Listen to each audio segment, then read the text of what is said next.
There's an asymmetry building inside this industry right now.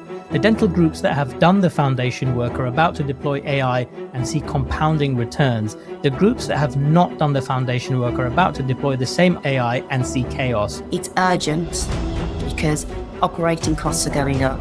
We know we have AI. It's really tough out there. Patients are becoming more price sensitive. They're shopping around. Toyota did not invent this to be academically interesting. They actually invented it because they were about to go bankrupt and needed to eliminate waste fast. For larger DSOs, the EBITDA can be as high as 12 times multiple. It does add to the valuation. Acquirers want to know that its operations are fit for purpose. The value stream mapping, the standard work, the SMED, the SOPs, it's not an end in and of itself. This is the structural truth that most of the dental AI conversation refuses to engage with. Clinical judgment will always be clinical judgment. What varies is the process around it. I'm a firm believer that AI will really democratize a lot of the power that has historically been held by the large corporate groups. This is the TechDental podcast, the strategic intelligence hub for leaders shaping the dental industry. We break down how AI, data, and operating discipline drive performance and scale. I'm Dr. Randeep. Let's dive in.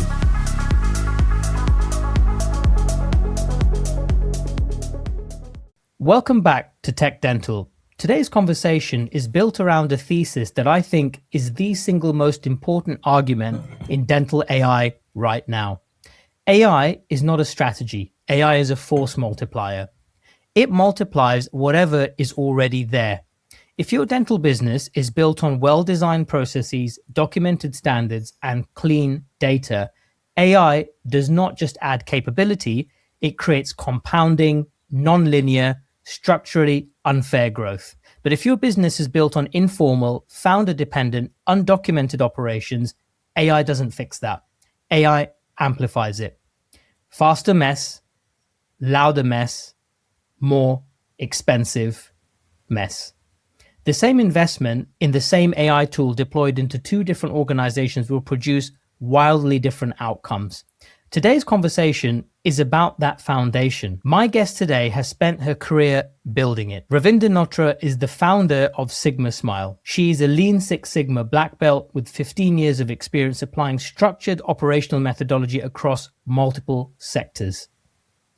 We're going to explore why the methodology that rebuilt Toyota, transformed parts of the NHS, and sits behind the operational excellence of GE and Amazon has never really been applied properly across the dental industry.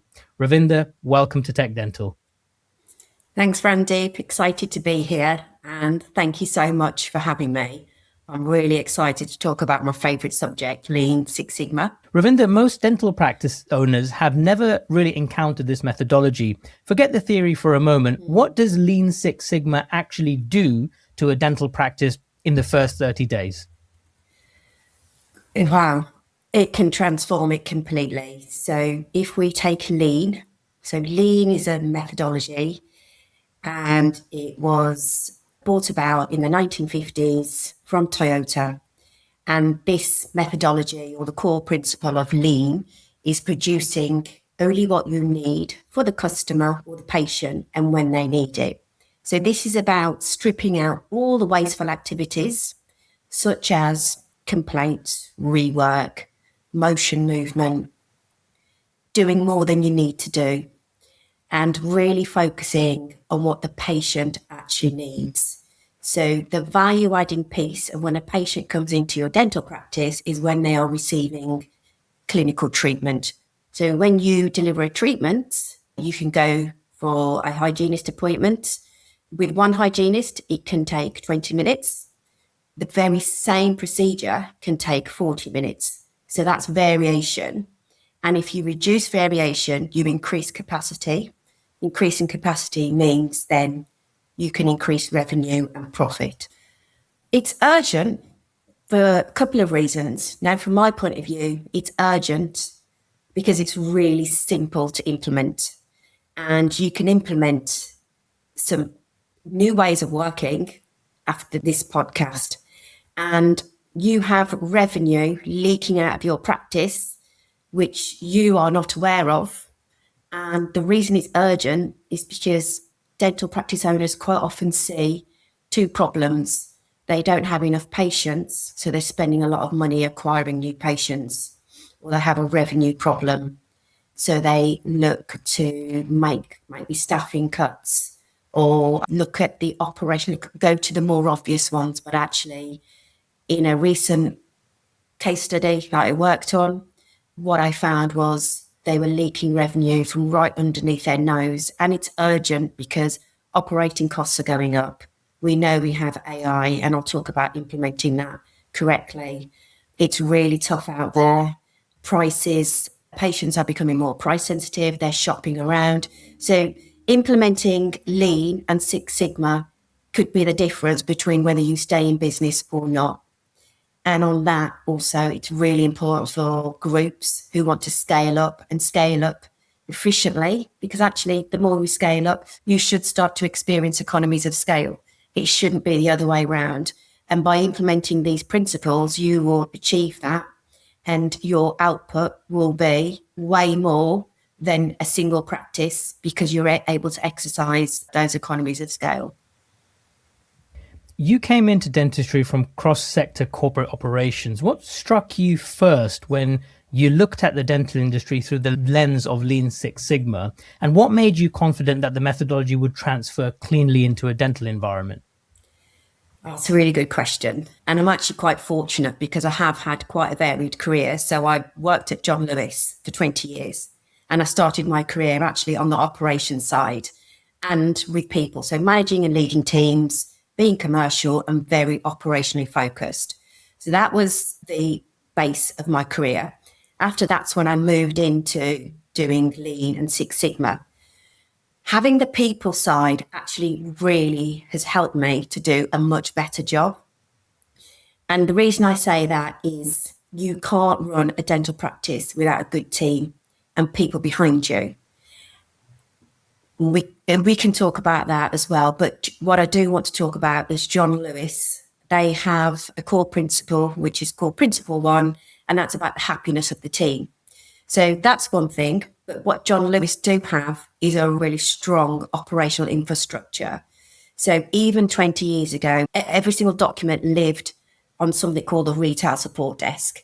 And in there was standardized operating procedures that anyone can access, whether they're on the shop floor or behind the scenes. And they were easy to access. And the culture was everybody used them. So this culture comes from leadership. And they were updated, they were easy to use, and they were simple to follow. So this is why John and Lewis were able to scale up at the rate that they did 15, 20 years ago. They were opening new shops twice a year because they had the operational infrastructure to do. And these weren't small shops they were opening. They were large shops, multi-story. They probably recruited around 400 to 500 partners each time. And we never saw any of these shops struggling operationally because the operational structure was there. It was built to scale. So it was lifted and repeated from one shop to the other. So they invest very heavily in operations, innovation, process improvement. And there's a massive team behind the scenes helping to make sure that happens well. So that's John Lewis. I also have worked in the legal world. So there's lots of synergy between legal and dental. So there's a compliance element.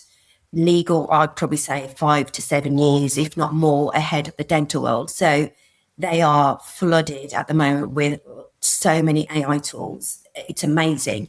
But what the legal teams have are people like me, and you have legal engineers that help support with adoption. You have change managers. You also have process improvement managers. And we're not talking like 1 or 2 people. We're talking quite large teams that support the operation of the legal firm to enable the firms to grow and develop, remain competitive, make sure they allow their clients to have a really good experience, making things easy for them. All of that whilst protecting the billable hour. So when I came into the dental world, I was hearing lots of pain points from practice owners, from people who worked in the practice, Recently, I've been going into practice, and even some of the most well-run business savvy practice owners have some of the most outdated processes, such as manually uploading invoices, manually processing payment for associates. And you know what? It's nobody's fault, because at dental school, you learn to be a clinician. Nobody teaches you how to run a business. And we all know that, which is why we've got these great platforms like this to talk about this. But this is what I want to be able to do, is to bring lean thinking into the dental world and to be able to support as many practices as I can through training, through podcasts, because everyone can develop a lean mindset. And you just need to be able to be aware of a few simple tools. If you want to go deeper and learn about Six Sigma and that statistical analysis, then you can do that as well. But I think there's so much opportunity within the dental world to help bring practices on and become really profitable, especially with the growth in the private sector. The NHS adopted this methodology at system scale through the NHS Institute for Innovation and Improvement. Virginia Mason Medical Center in the US redesigned entire clinical pathways using the Toyota production system. And the NHS partnered with Virginia Mason from 2015 to bring it into 5 UK trusts. Why do you think it's taken this long for somebody to bring it specifically to UK dental practices? I think that's a really good question. And my answer to that would be the NHS is so vast. And they do already have teams who look at process improvement. And when you think of the NHS, you almost think it's quite dated, but actually they've made some massive improvements that I'm aware of. When I have a hospital appointment, or my daughter has a hospital appointment, we receive messages, we receive everything electronically, we receive information to complete before we attend the appointment. And it's so much slicker than what I'm experiencing as a patient who goes into a dental practice. So the contrast is, if I'm an NHS patient and I go into my practice, I usually have to wait at reception. I usually have to complete a form by hand, and I have to complete the same form every single time I go in, and I have to wait. And the wait is excruciating. It's not 10 minutes. It goes into like 45 minutes, up to an hour. I think that's the reason, is the NHS is a little bit ahead because of scale, and problems are magnified. You end up being reactive, which is some of what they were experiencing, and then they look for a solution. But in the dental world, because dental practices are a little bit smaller, and I'm not just talking about 1 or 2 dental practices, I'm talking about the groups that expand from 3 to 29. That's when you start to see a lot of these issues creaking in, and you end up firefighting. So this is where the opportunities lies. The minute you start to scale up, is institutional memory is no longer fit for purpose when you scale to 2 or 3. So if the methodology works and the precedent exists, then the next question is the one your audience of practice owners and group operators actually want answered. Where's the money hiding? It's hiding in the practice. It's there right under your nose. When you are firefighting on a day-to-day basis, you just don't see it. So when you see symptoms such as patients waiting, sickness is also a symptom of inefficiency, pressure, not finishing clinic on time, manual processes, complaints. These are all symptoms of an inefficient process and an inefficient practice. So it's sitting right under your nose. When I worked in my last clinic, there were 3 sites, and I can talk about what I uncovered there. And it was a total of £500,000. It didn't require any new members of the team. So manual processes were taking around 15 hours per month. So this is just for associate pay. So we found an AI solution for that. The practice owner was using 3 different platforms to support with HR, and he only needed to use 1. So again, huge saving there. He was spending £2,000 a month on marketing. So to acquire one new patient was actually costing him £800. Now, one new patient, £800, you're probably still making a loss unless they come back to you every 6 months and they have a high value treatment. And actually what he needed to do was look at his current patient base, which was around 8,000 patients on his patient base. 83% of those patients were sat dormant.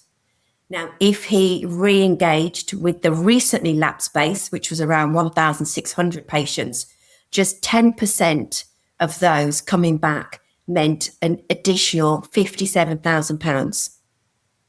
And that is huge.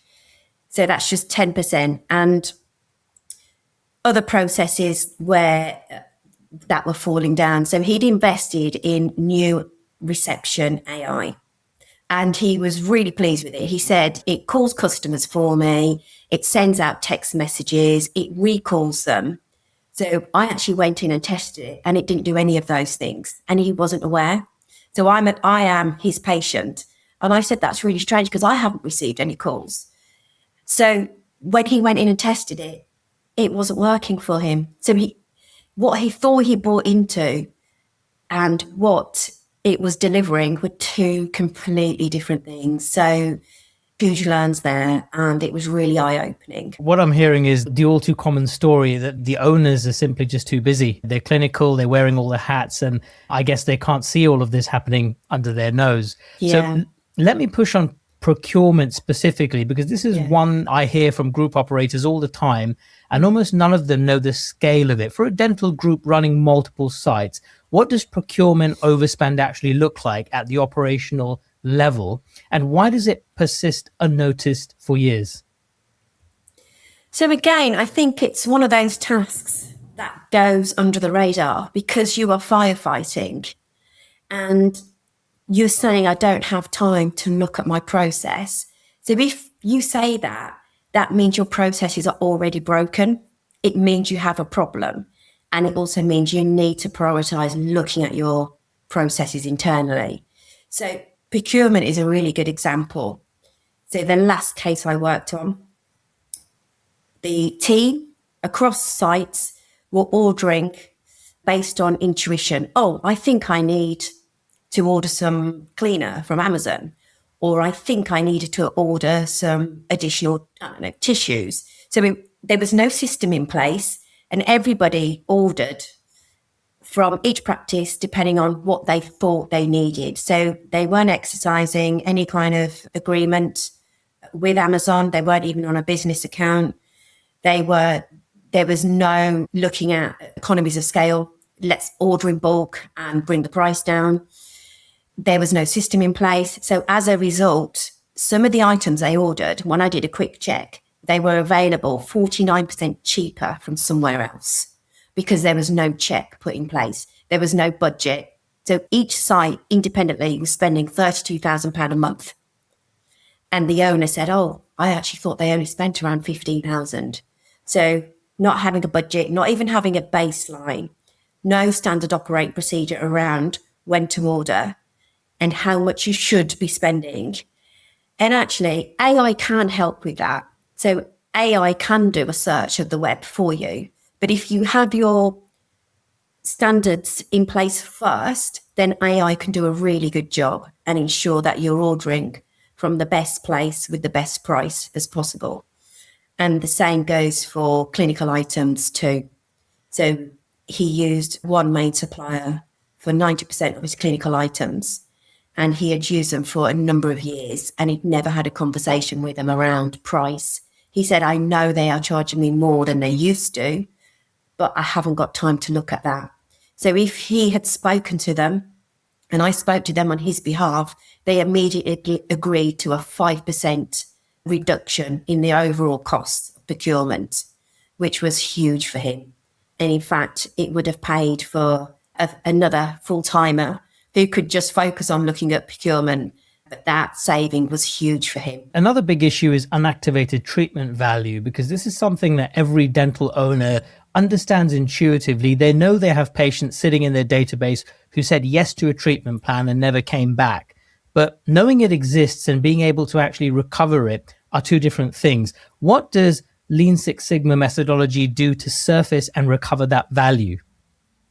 That's a really good question, and one that I really want to answer using Six Sigma methodology. So, treatment planning, the first place you need to start is understanding what your conversion rate is.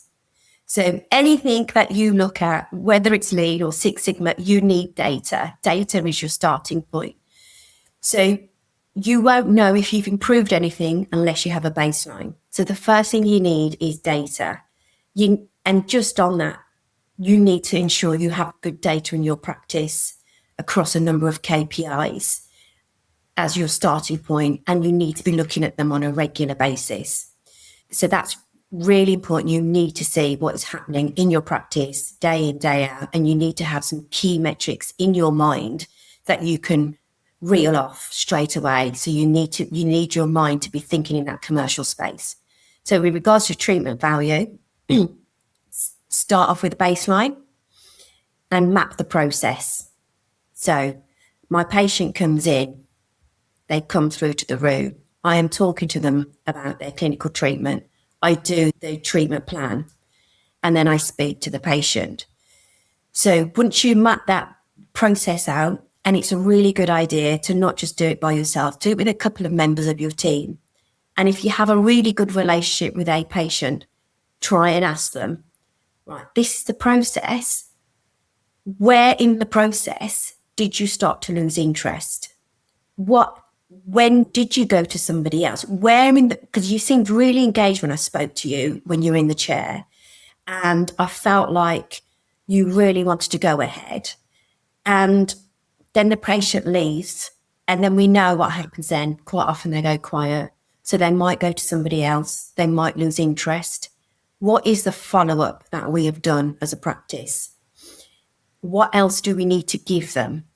So I'm talking now about my own personal experience. When I went in to have my treatments, one thing that was really powerful was I was given information afterwards to take home and discuss with my husband, because it was quite a pricey treatment.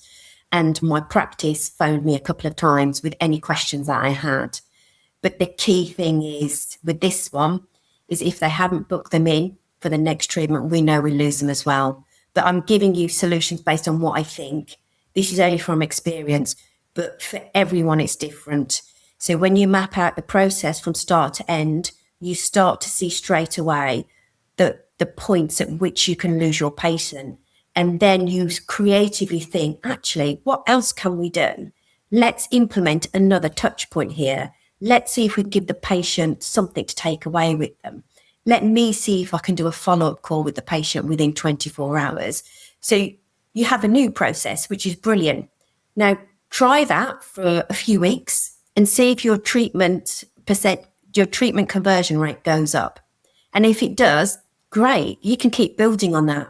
If it doesn't, then you try something else. So the answer isn't always scientific. The answer is within that process. And if you speak to a patient, and it's always really good to get market research when you make a decision, try and speak to your patients, especially the ones who are going to be open and honest with you, because they are the people you are serving. And sometimes you think a problem is around wait time or someone coming back to me. It could be to do with the experience of coming into practice. If they had to wait in the waiting room for half an hour, that might be the thing that put them off from coming to you in the first place. So it's the whole patient experience that matters. And you can only design a good patient experience based on data and feedback from patients. The hidden cost argument assumes that the practice owner is unaware of these gaps. A lot of practice owners are actually aware. They know their processes are imperfect. They've chosen not to address them because the cost of remediation in time, in disruption, in change management, to their mind, that things are working. If it's not broken, don't fix it. So what do you say to a practice owner who says, I know my processes are imperfect, but they work well enough and my patients are happy? If that's how they feel, and they're happy with that, then I would say that's entirely their decision. I would have a few questions. Do they want to make more profit? Do they want to scale up? Do they want to sell eventually? Do they want to increase their staff retention rate? Do they want to have a more fulfilling career? So how many hours are they working outside of clinic?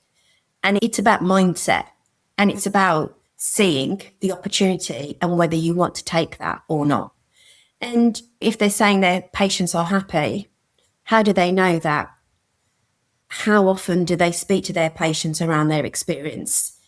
We know we get testimonials, but testimonials tend to come from patients who are really, really happy with the service or really disappointed. You don't tend to get testimonials from patients who have had an okay experience and they're just ticking along. So I think that would be my challenge. And for practice owners who are just ticking along, I would also say to them, it's tough out there. Operational costs are going up. Overheads are going up. Costs are going up. Those costs are being passed on to your patients. They're different now to what they were even 5 or 10 years ago. They want a better experience. They want a drink when they come into practice. All the other small things that create that experience is what patients are expecting. And if you're not providing that, and if you're not changing and evolving with the patient's demands, then you will start to lose business because they will go to the competition. So my challenge would be, I wouldn't rest on what works now. I would look to keep on changing and evolving and developing a continuous improvement mindset, not just within you, but within your team as well. What works well at one site often becomes catastrophic at scale. Ravinder, at what point in the growth journey does operational infrastructure become the binding constraint? Is it site 2, site 5, or site 10? And what are the specific failure modes that appear when informal processes hit their limits? So you could have a really well-run site. It's one site, it's running really well, and it's running really well because the team are quite happy. The practice owner, he's a good leader. They've got a good patient base. But what is most likely happening here is everybody knows what they need to do. The processes live in people and not in systems. So they're doing really well. They've got a good amount of profit coming in every month. And the practice owner, he's quite ambitious. He wants to scale. So effectively, what he needs to try and do is replicate site 1 to site 2.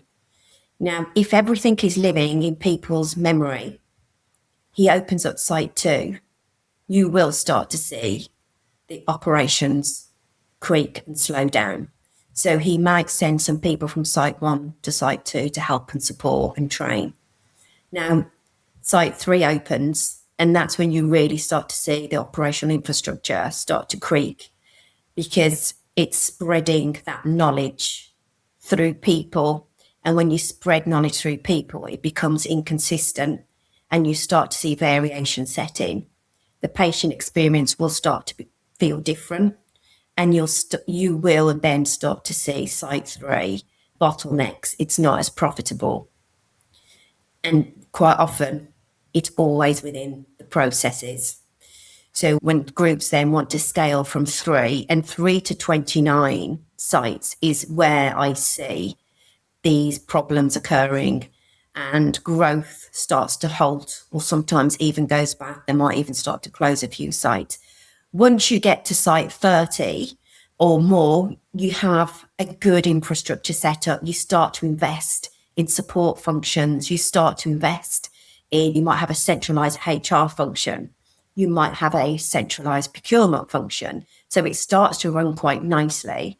But with groups that are growing and being acquired, these are the problems you start to see. And the way to combat that is to have a good long-term infrastructure, which lives within systems, documented processes. And those documented processes also need to be of a good quality. So if you write SOPs, standard operating procedures, I wouldn't rely on anyone to write them. They need to be of a certain standard. They need to be ideally 1 page. They need to be easy to follow. They need to have verbs on them. instructions need to be short, sharp, easy to follow, so you can do a test. And they need to have things like version control, a really clear title, and the people who write them need to be trained as well to write good quality SOPs. I want to walk through one of the foundational lean tools with you here, value stream mapping, because most of the audience listening to this will never have seen one. What does a value stream map of a dental practice actually look like? And what does it reveal that a practice owner cannot see from their P&L or their practice management systems? Value stream map is one of the most powerful tools within the Six Sigma toolkit. And it's my favorite one. And I love doing it in workshops and with teams. So you can do it with people from the practice, and you pick one process and you basically map it out from left to right. So ideally you want to have around 5 to 7 steps of a process that you look at. So you do the process steps first, and then you can build more information on that. So you can then look at who is responsible for each step of the process. How long does each step of the process take? But you also measure delay time. So a process step is what we call cycle time. But the delay time from one step to the next is where you see what you don't expect to see. So going back to process steps, you have your delay in between each process step. You look at who is responsible for each step of the process. You can also look at what systems or what you interact with. So you build a really powerful value stream map, and you can calculate how long that process takes. You can also calculate the delay time within the process. And I can guarantee you the delay time will outweigh the actual cycle time. So that gives you a process efficiency score. So when you have a process efficiency score, you have baseline. So when you want to improve your process, you can then look at how much faster your process is and what your process efficiency score is. And that will have improved from that. Standard work is one of the most contested ideas in healthcare because clinicians resist the implication that their judgment can be systematized. How do you introduce standard work into a clinical environment without triggering that resistance? And where do you draw the boundary between process and professional judgment? That's a really good question, and I'm glad you asked that. Clinical judgment will always be clinical judgment. What varies is the process around it. So this isn't to standardize clinical judgment. This is looking at everything else around it. So I think I alluded to earlier, when a patient comes in, they receive treatment.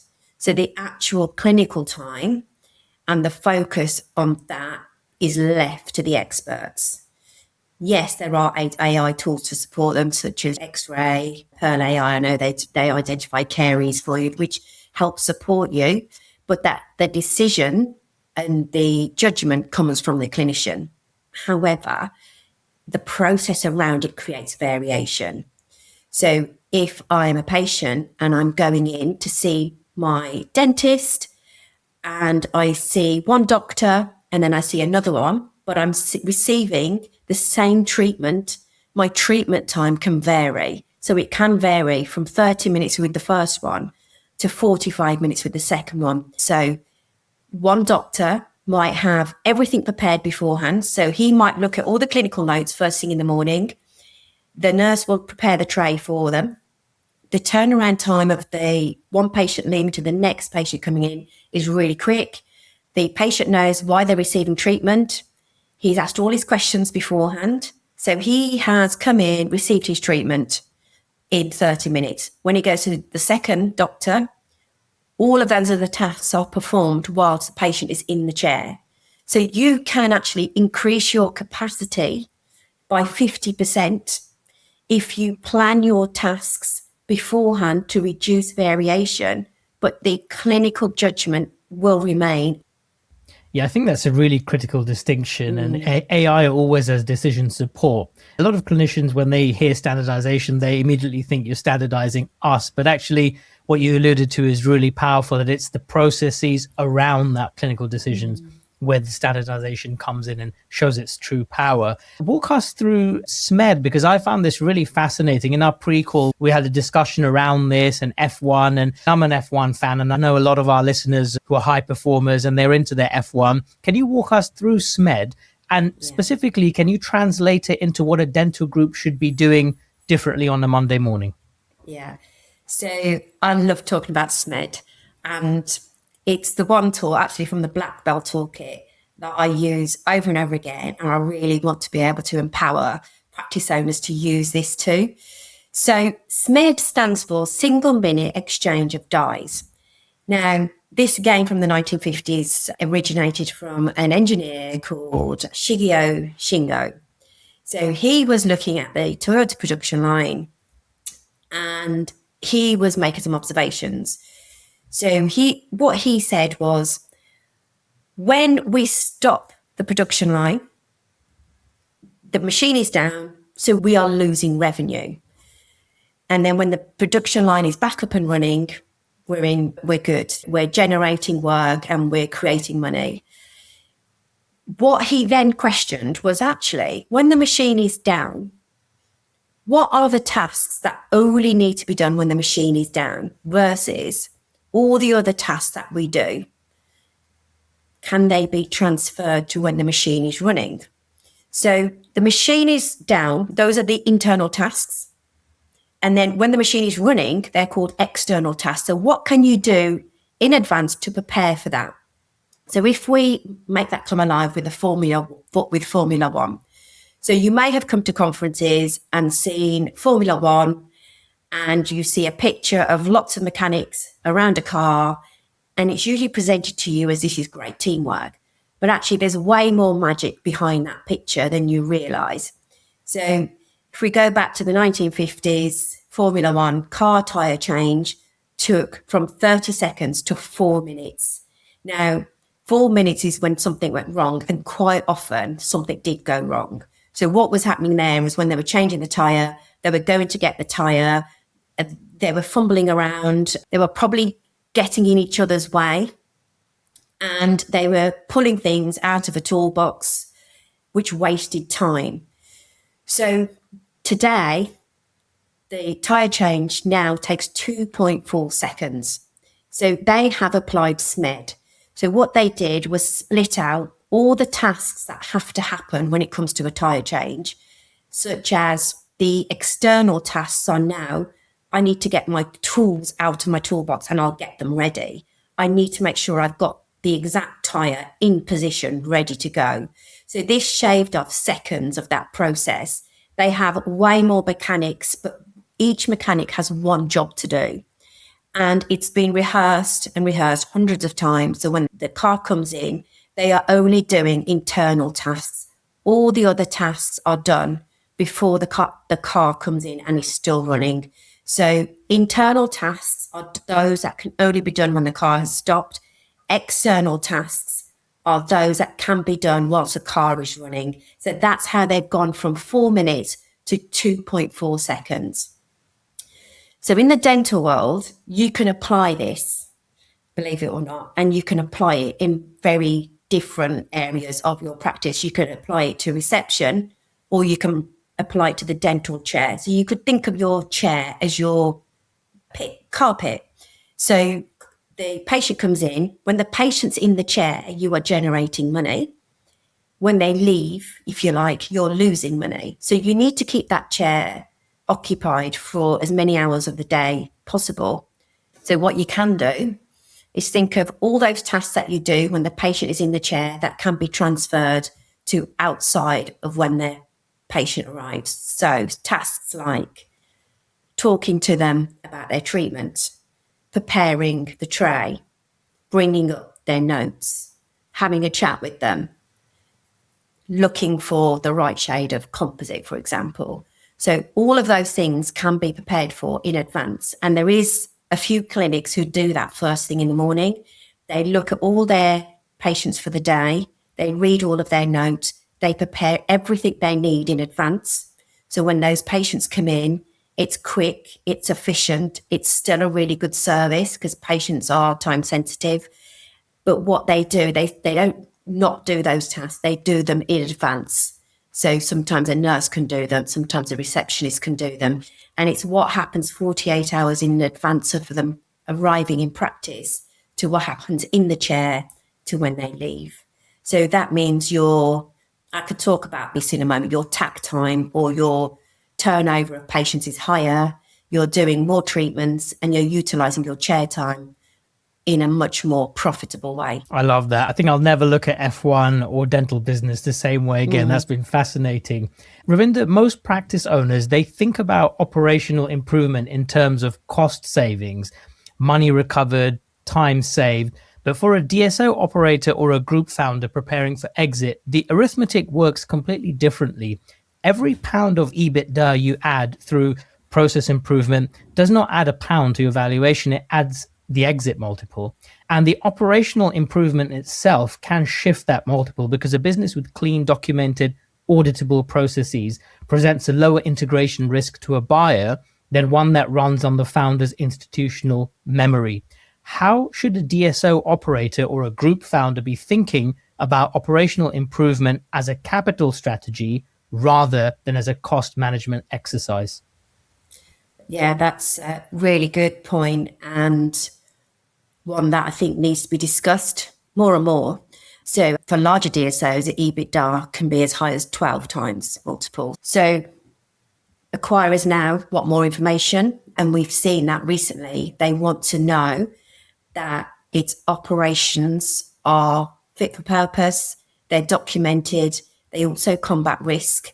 So the kind of questions when you go in, or if you are wanting to exit, what is my recall process? And if it doesn't work, what's the process there? So we've talked about standardized operating procedures, but actually we need to think about if our KPIs are a little bit lower, what are we doing about it? So if a patient fails to turn up for an appointment, what is the process we follow there?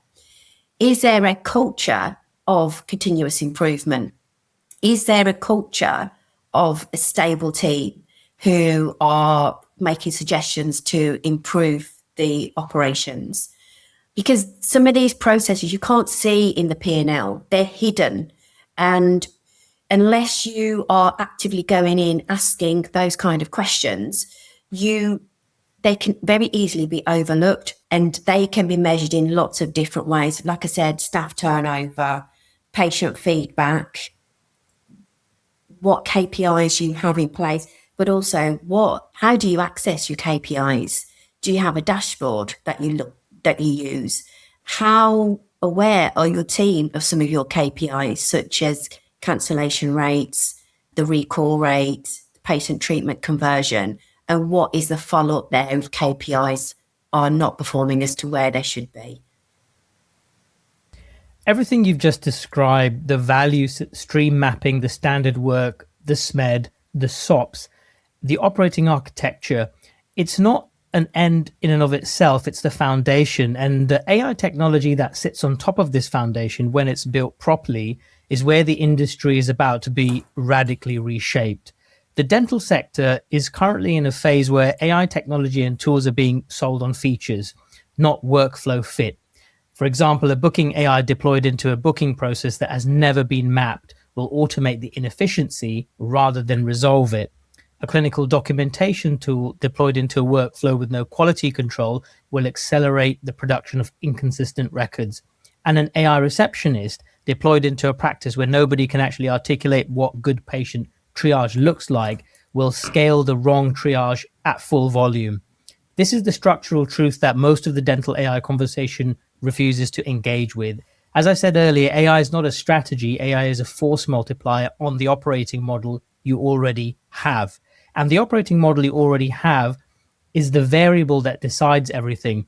Ravinder, I want to start with the painful side of things. What is the most common mistake dental practices making when they invest in AI right now?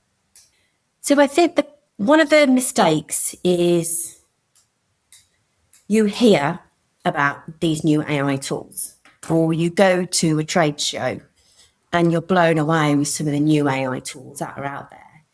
and they sound so good, and they do a really good job of saying to you, this is what you need, this is what it does. So you sign up to it. Quite often, it's not solving a problem. So AI doesn't solve problems. It's a tool to basically help you with your process. So what I would say is look at your current process first. That's the first thing you need to do. Don't find a problem to fit the AI. AI needs to be solving a problem for you and what is specific to you. So map the process first. The question is, can you measure your process? So what is your current performance of that process? So you mentioned treatment planning earlier. So what percentage is treatment planning at the moment? And then if you map your process, you know what your pain points are, and you decide to deploy AI, your team need to be able to know if that AI is doing a good job or not. So if you can't do those three things, then you're not ready to deploy AI. I want to flip the argument slightly. When a dental organization has done the process work, mapped the value streams, documented standard work, and embedded all the SOPs and cleaned the data, AI can then produce compounding nonlinear returns. For example, the same AI tool creates noise in one practice and it can create leverage in another. Walk me through what that looks like when it goes right. So where in a dental group does AI on top of a mature process produce explosive growth rather than just incremental improvement? I think the example I'll probably use is a practice I've been working with recently. I think I mentioned earlier, they were manually raising invoices. So this was right across procurement and for associate pay, calculating everything individually on a spreadsheet. And this process relied on one person only. So what we had to do before we started looking at any AI is to map the process. And I looked for a number of solutions for them. And the reason we mapped the process first was to ensure that this AI was the right tool, because there's lots out there that do the same thing. It was addressing their pain points, and it was around errors. It was around single point of failure. It was around the manual intensity of this. And it was the practice owner also he didn't want this member of staff doing this job. He wanted her to be doing more value adding tasks to the patient. Then I was able to bring in an AI provider who I thought was the best fit solution. And then that's when it became automated, and it was, to be honest, almost sort of life-changing. It was such a relief that it was so quick.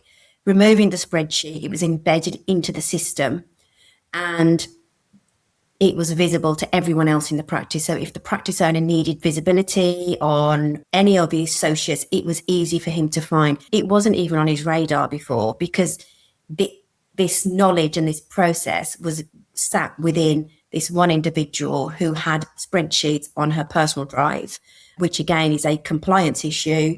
So we were able to do the process compliantly and efficiently, and it was a huge saving, and that kind of multiplied up meant that full time I was able to work and focus on adding value to the patient journey and redesigning that.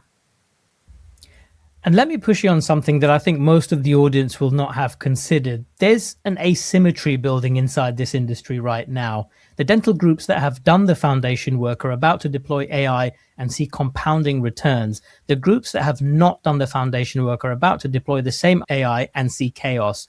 This is not a 5-year gap. It's a structural divergence that will play out over the next 12 to 24 months. What happens to the practices on the wrong side of that divergence? And is there a window where they can still close the gap, or are they already structurally behind? So larger groups, we know they have the infrastructure, the time and resource to support the growth. They have centralized functions, which are at a cost, but they can afford them due to the size and the complexity. So you have central support functions, which makes those operations really efficient and they work really well. So for the smaller practice owners who want to scale up, now It was almost impossible for them to do this because they can't afford these centralized functions and they have to find a way to scale up, which is more accessible for them today. And the reason it's more accessible is because we do have AI. And if we are utilizing AI in the best way possible, we now have a window of opportunity to smaller practices who are around 3 to 4 or 5 sites. They want to scale up. So using AI on a day-to-day basis will save them huge amounts of time. They can utilize AI for HR advice. It's linked to their suppliers. It's more accessible and it comes at a much lower cost. So that your overheads when you implement AI are much lower than employing more and more people. So there are more and more options available for those smaller groups who want to scale up. It's about investigating, starting off with your processes first and looking at the options that are available to you. I'm a firm believer as well that AI will really democratize a lot of the power that has historically been held by the large corporate groups who have the resources for these internal departments. And that's really exciting. So Ravinder, we're coming to the end of the podcast and we've walked through the whole arc. So the methodology, the hidden costs, the scaling problems, and the AI layer that compounds when the foundation is right. Now, I want to end on the question that decides everything for any operator listening to this, not whether they can implement any of this, but whether they have the lens to see this in the first place. Most people treat culture as the soft dimension of improvement work, the part that follows once the processes are fixed. You treat it as a pillar in its own right, measured by retention, absence rates, and consistency. Why is culture a process variable? And what does addressing it through a structured methodology actually look like in a practice where the principal dentist is simultaneously the clinical lead, the cultural anchor, and often the single biggest source of resistance to this change? Yeah, it's a really good question. And I'm really pleased you've asked that. So change cannot happen without people. People are the process. And by deciding you're going to change something and just telling your team, it's probably not going to land. People need to come along on that journey with you. You need to involve them in the solution. You need them to tell you what the problem is. If you're a practice owner, why wouldn't you? It will make your lives so much easier. It takes the pressure off you. Implementing change takes time, especially when you're bringing in new tools and new processes. So my advice, and I think I've mentioned it before, is involve them in the process mapping, involve them early, because when you deploy a change, that's not the beginning of that process. It's actually towards the end. There's a whole lot of work that you need to do beforehand, is engaging your team. And also, the cost of turnover, that's huge. That's around £11,000 a year in terms of cost. So if you take out, they leave, the impact to the management team in the meantime, the time taken to recruit somebody new, every time that happens, that's around £11,000 cost to you. The more stable your team is, the happier, it's going back to the John Lewis principle, the happier they are. They will give more to you. They will support you more. They will come on this journey with you. And I think added to that, your patients will have a better experience and it all adds to the bottom line. And this is the hidden costs to a practice that you don't see when you want to scale up and sell. And these are the kind of questions that acquirers will start to ask as well. And I think adding to culture, there's something called Kaizen. So Kaizen means continuous improvement culture. And you see this in a lot of firms. They have a daily scrum meeting. It's literally a few minutes a day. You bring the whole team together. You talk about priorities for the day. Continuous improvement isn't just meeting every day, but it's about enabling your team to come up with new ideas. So your teams are the ones who will come up with the small incremental new improvements, and they can be really small improvements, but that's what keeps your practice continuously evolving and addressing your patients' needs and demands, but also exceeding them as well. So that's what we call a continuous improvement culture. As a principal, you can't do all of those things yourself. You can't think of all the new ideas. You need your team around you to help and support you. Ravinder, we've come to our lightning round now. So this is quick fire questions. Okay. So if you're ready, first one. Let's do it.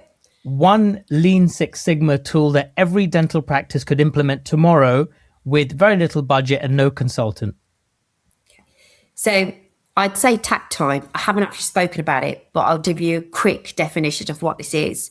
So tact time is a German word for heartbeat or rhythm of your practice. So if you look at your clinical time for a day, it could be 8 hours you're open for. You have 16 patients coming in. Your tact time is 30 minutes per patient. Always be aware of what your tact time is, because it gives you a baseline of when you start to fall behind or when you're ahead, and make sure your team know what your tact time is as well. It reduces bottlenecks and makes happier patients. Second question, AI deployed onto a mapped and optimized process versus AI deployed onto an unmapped process. What's the actual gap in outcomes 12 months in? That's not a quick question. That's so long. So we know AI is a multiplier, right? So onto an unmapped process. And actually, if you multiply 0 by 0, you get 0. So on an unmapped process, you will get problems. Only they will be magnified and escalated, and you will end up reverting back to what you were doing before AI. And finally, the operational gap between a single site practice and a 10 site group. Is it a scale problem or a process problem? It's a process problem. So if you start with your process first, then you can scale. Fantastic. Ravinder, thank you. This has been a fascinating deep dive. If someone listening to this wants to go deeper, where can they connect with you and learn more? So I'm really pleased to be able to offer a free e-workbook, which will be attached to this podcast. Please do use it. It's a great workbook. It takes 5 to 10 minutes to complete, but it's the start of you being able to improve your practice. So click on the link, try and complete it with someone else in your team. The learns from this podcast you could try and put into action. There is a waste calculator. There's a bit of SMED in there. There's a bit around bottlenecks. If you click through, it generates a report. If you want to have a chat with me, I'm more than happy to have a consultation. You can click on my WhatsApp number, which is in the ebook. Also, you can visit my website. There's some information on there, as well as booking in an appointment. What I want every person listening to this to take away from this conversation is not just a methodology, it's a frame. As I said, AI is not a strategy, it's a force multiplier on whatever foundation you've already built. The dental organizations that will lead in the next decade are not the ones with the biggest AI budgets or the most software. They're the ones who did the structured, unglamorous work of fixing the foundations first. Because when AI lands on top of that foundation, it doesn't just improve the business, it compounds. If this episode sharpened how you think, share it with one person in your network who needs to hear it today. Subscribe on Apple Podcasts, Spotify, or YouTube. All links are in the show notes. I'm Dr. Randeep. This is TechDental. We'll see you in the next one. You've been listening to the TechDental podcast, strategic intelligence for dental leaders navigating structural change. If you're responsible for growth, performance, or long-term value in this industry, make sure you're subscribed. I'm your host, Dr. Randeep. We'll see you next week.